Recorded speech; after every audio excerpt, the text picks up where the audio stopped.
কি হয়েছে? হ্যাঁ, পাগল পাগল কিসের জন্য? কোথায় যাবে? কে যাবে? টাটা? টাটাটা কে যাবে? লি যাবে? লি কি টাটা যাবে? আসো আসো, পড়ে না, এটা পড়ে।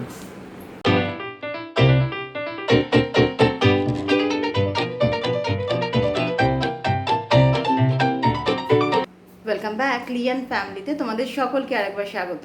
সামার ভ্যাকেশন তো স্টার্ট হয়ে গেছে, আর সামার ভ্যাকেশন স্টার্ট হওয়া মানেই বাচ্চা সবসময় বাড়িতে, আর বাড়িতে থাকলেই তো এটা খাবো, এটা খাবো না, এটা করব, ওটা করব না, এটা তো চলতেই থাকে। তো গুনগুনের জন্য আজকে আমি একটা হেলদি ব্রেকফাস্ট বানাচ্ছি, যেহেতু আমি বানাচ্ছি তাই ভাবলাম তোমাদের সকলের সাথে সেটা শেয়ার করে দিই। প্রথমেই লাগবে টক দই।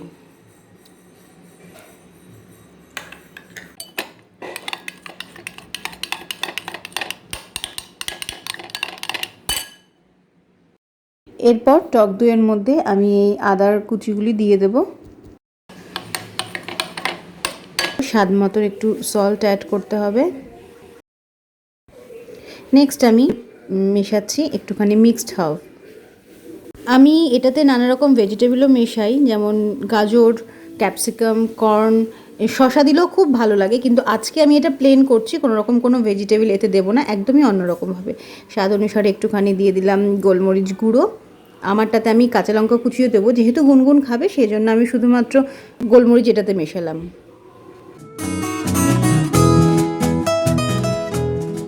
ভালো করে মেশানো হয়ে গেলে পাউরুটির স্লাইসগুলিতে এটাকে স্প্রেড করতে হবে।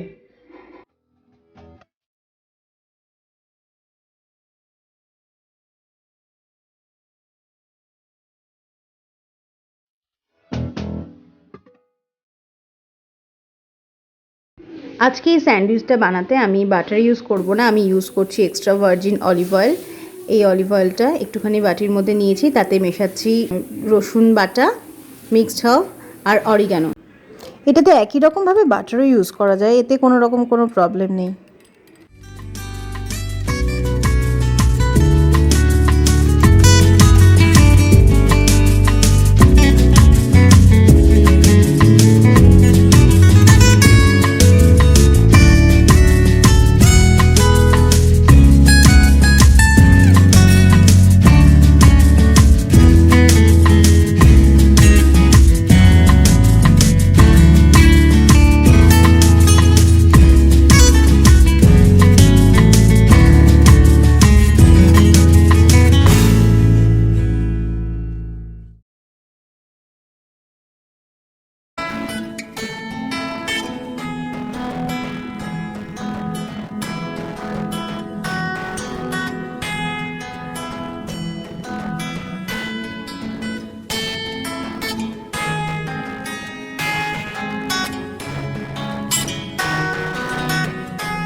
আজকে গুনগুনের বন্ধু এসেছে গুনগুনের সাথে দেখা করতে। ও হচ্ছে অভ্রদীপ।